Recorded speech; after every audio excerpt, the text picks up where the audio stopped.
Oh no, I'm not finished sewing and there's not enough thread left on the needle. Ugh. Hello, friends. Nancy here. Has this ever happened to you? No worries. I've got you covered with 3 ways to join threads so you can get back to your sewing project. This first knot is known as the square knot. It's been around a long time and is very secure if it's done correctly. The gray cording on the top represents the thread coming from your sewing project. This bottom red cording represents the thread that you will be adding to your project thread so you can continue sewing. We start by crossing the red cording over the top of the gray, then the red under the gray. Again, the red cording tail goes over the gray cording so that both the red and the gray cording tails are pointing up. Next, cross the red tail over the gray tail. It's nearly complete. Cross the red tail under the gray tail and into the center of the loop that has formed.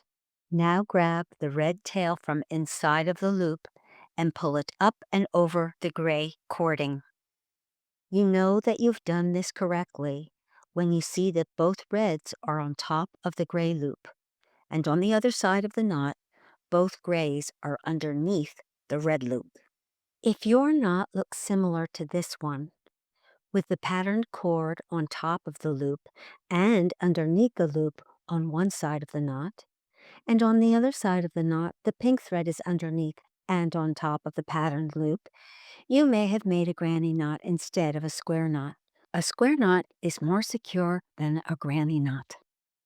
Here's an example of joining threads with a square knot. Red thread over gray thread, red thread under gray thread. Then adjust the crisscrossed threads so that they're close to the fabric, where your knot should lie. Red thread over gray thread, into the loop, and pull the red thread up and tighten the knot.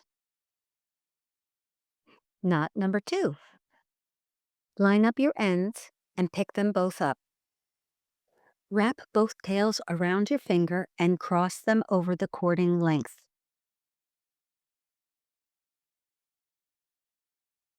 Take the loop off of your finger.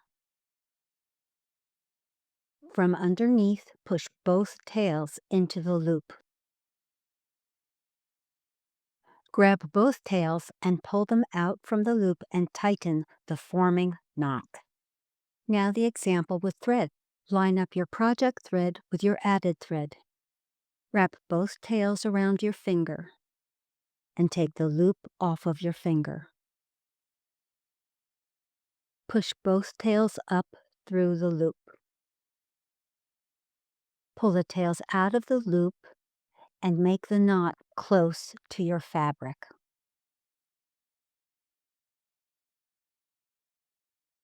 A good working length for thread is between 18 and 24 inches. It provides enough thread to do a decent amount of stitching and is less likely to tangle compared to a longer length. Knot number 3, the weaver's knot. It starts with another knot, the slip knot.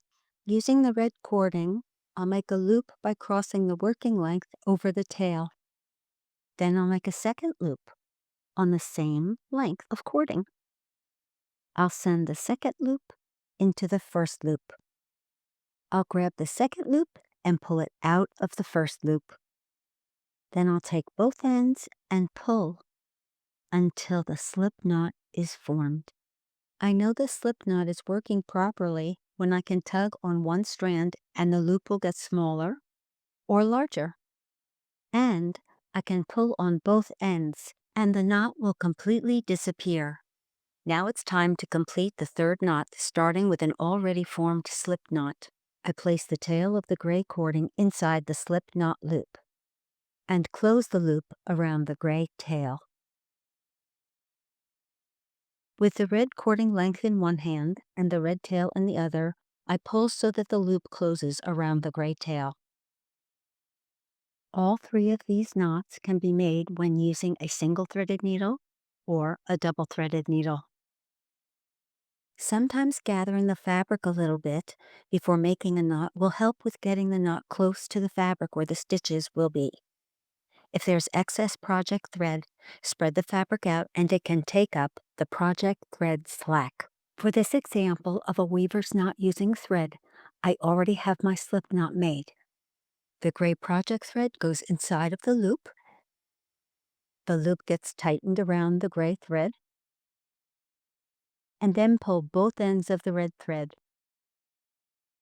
But there's a little surprise, so listen closely. When you hear that little snap, that means the knot is secure.